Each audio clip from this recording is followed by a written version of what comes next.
जय हिंद दोस्तों, welcome to all. स्वागत है आप सभी का आपके अपने यूट्यूब चैनल इंग्लिश स्पाइन में। आज हम कक्षा 8 की एट अभ्यास पुस्तिका में ये मैथ की बुक है अपनी, इसमें अपना अध्याय 3 है यानी चतुर्भुजों को समझना। इसमें आप चतुर्भुजों के बारे में सब जानकारी मिलेगी आपको। तो इस पार्ट के सॉल्यूशन से पहले आप चैनल को सब्सक्राइब कर दें और वीडियो को कर दो लाइक। तो और वीडियो को सभी के लिए शेयर जरूर करें, जिससे सभी लोग अच्छे से अपनी बुक भर पाएंगे। तो देखिए बच्चों, निर्देश अपना प्रश्नों को पढ़कर दिए गए विकल्पों में से सही उत्तर चुनकर लिखिए और सामने दिए गए सही घेरे को भरिए। यानी आप इसे घेरे को भर सकते हैं। जैसे अगर ए वाला सही है तो ए को भरना है, बी सही है तो बी को भरना है, सी सही है तो इस डब्बे को भरना है, डी सही है तो इसे भरना है। तो देखिए इसमें प्रश्न क्रमांक 1 है अपना, यदि किसी चतुर्भुज के विकर्ण परस्पर समकोणों पर समद्विभाजित करे तो वह होगा। यानी ये कह रहा है कि किसी चतुर्भुज के विकर्ण अगर एक दूसरे को समद्विभाजित करें तो कौन से चतुर्भुज में करते हैं, इसका राइट आंसर होगा समचतुर्भुज। अगला अपना प्रश्न क्रमांक 2 है, किसी चतुर्भुज के चारों अंतःकोणों का योग होता है। तो चतुर्भुज कोई भी हो, सभी चतुर्भुज के चारों अंतःकोणों का योग होता है 360 डिग्री। तो देखिए बच्चों, ये प्रश्न क्रमांक 3 है अपना, एक अष्टभुज की विमाएं यानी भुजाएं होती हैं। आपको भुजाएं बतानी है तो अष्टभुज में कितनी होंगी, 8 भुजाएं होंगी। अगला प्रश्न क्रमांक 4 है अपना, षटभुज के प्रत्येक अंतःकोणों का योग होता है। तो षटभुज के सभी अंतःकोणों का योग होता है 540 डिग्री। तो इसमें अपना बी वाला राइट आंसर है। इससे देखिए नंबर 5वां देखिए, ये कह रहा है किसी बहुभुज के बाह्य कोणों का योग होता है। यानी किसी बहुभुज के बाह्य कोणों का योग बताना है आपको। ए 270, बी 540, सी 180 या डी 360। तो सभी बहुभुज के बाह्य कोणों का योग होता है 360 डिग्री। इससे देखिए बच्चों, निर्देश अपना नीचे दिए गए प्रश्नों को हल कीजिए। यानी इस क्वेश्चन को हल करना आपको। प्रश्न क्रमांक 6, इसमें एक समबहुभुज की भुजाओं की संख्या ज्ञात कीजिए जिसके प्रत्येक बाह्य कोण का माप 60 डिग्री है। यानी आपको बाह्य कोण दे के रखा है, भुजाओं की संख्या बतानी है। तो फॉर्मूला होता है भुजाओं की संख्या बराबर 360 बटे बाह्य कोण। तो 360 ऐसा कैसे ही रहेंगे, बाह्य कोण कितना है आपके पास, बाह्य कोण है 60 डिग्री। तो यहाँ पे रख दिया 60, 0 से 0 कट जाएगी, 6 का भाग 36 में देंगे तो 6 बाहर जाएगा। यानी इसमें अपना राइट आंसर होगा 6 भुजाएं। तो देखिए बच्चे, ये प्रश्न क्रमांक 7 है अपना, दी गई आकृति में कोण x का माप ज्ञात करना है आपको। ये कोण बन रहा है 90 डिग्री, ये कोण बन रहा है 60 डिग्री, ये 110 का है। तो ये वाला बताना ये कितने डिग्री का बनेगा। तो आप सभी को पता होगा ये भी कोण बाह्य कोण है, ये सभी जो कोण दिख रहे हैं ये सभी बाह्य कोण है। तो अभी हमने सीखा है कि बहुभुज के सभी बाह्य कोणों का योग कितना होता है, 360 डिग्री होता है। तो लिखेंगे, हम जानते हैं कि प्रत्येक बहुभुज के बाह्य कोण का योग कितना होता है, 360 डिग्री होता है। तो आपको सभी कोणों को जोड़ देना है, यानी 90 + 60 + 110 + x।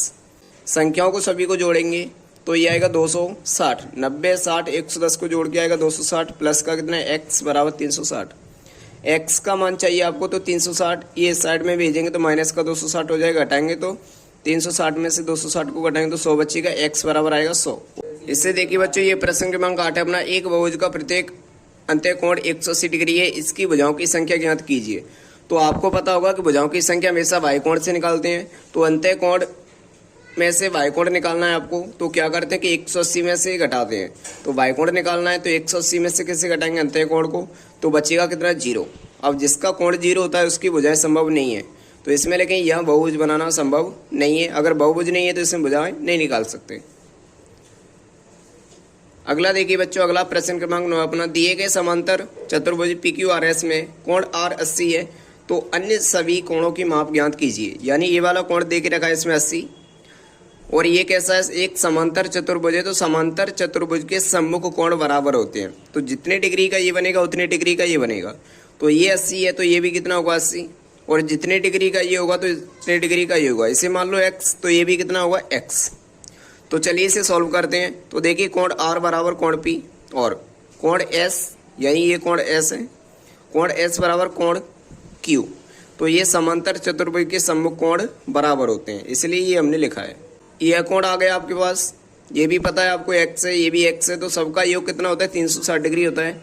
तो 80 यानी ये वाला 80 + 80 + x करके कितना आएगा 360 आएगा। ऐसा क्यों लिखा है, इसका कारण लिखा है चतुर्भुज के अंतःकोणों का योग 360 डिग्री होता है। 80 80 को जोड़ेंगे 160 होते हैं, x को जोड़ेंगे 2x हो जाएंगे बराबर 360। x का मान चाहिए आपको, तो 2x यहीं पे रहेगा, 360 अपनी जगह पर ही, 160 को इस साइड में लेके आएंगे, माइनस का हो जाएगा। 360 में से 160 को घटाएंगे तो 200 बचेगा और ये 2x वहीं पर है। मान आपको x का चाहिए तो 2 ये जाएगा बटे में, और 2 का भाग देंगे 200 में तो x का मान आएगा 100। आपके पास x का मान आ गया 100, यानी कोण Q आ गया 100, तो कोण S भी कितना होगा 100। तो यहाँ पे लिखा है कोण S बराबर 100, तो कोण Q बराबर भी कितना है 100, और कोण P आपके पास पहले से ही आ गया कितना है 80, क्योंकि ये भी 80 तो ये भी 80, तो आपके पास तीनों कोण आ चुके हैं। अगला देखिए, ये प्रश्न क्रमांक 10 है अपना। किसी समबाहुभुज के बहिष्ठ कोण का अंतः कोण से अनुपात 1:4 है। इस बहुभुज की भुजाओं की संख्या ज्ञात कीजिए। तो आपको जब कभी अनुपात दिया हो तो भुजाओं की संख्या के लिए क्या करते हैं, उसमें x लगा देते हैं। तो इसका कितना हो जाएगा, x + 4x बराबर 180। ऐसा क्यों लिखा, क्योंकि y कोण और अंतः कोण का योग हमेशा 180 डिग्री होता है, ये फिक्स है। तो y कोण और अंतः कोण का योग कितना होता है, 180 डिग्री होता है। इसमें से आपको x का मान निकालें तो 1x 4x 5x हो जाएंगे बराबर 180। आपको x का मान चाहिए तो 5 कहाँ जाएगा, बटे में जाएगा, तो 5 का भाग देंगे तो आएगा 36। आपके पास कोण आ गया 36 डिग्री। तो आपको क्या पूछ रहा है कि बहुभुज में भुजाओं की संख्या। तो भुजाओं की संख्या का फॉर्मूला क्या होता है, 360 बटे में थीटा, यानी 360 और थीटा कितना है 36। अगर आप 36 का भाग देंगे 360 में तो कितना आएगा 10, यानी इसमें 10 भुजाएं होंगी। ये आपके क्वेश्चन नंबर 10 तक कंप्लीट हो चुके हैं। नई वीडियो बनाएंगे, पार्ट 2 में आपको दिखाया जाएगा टोटल आंसर 15 तक। थैंक यू, जय हिंद।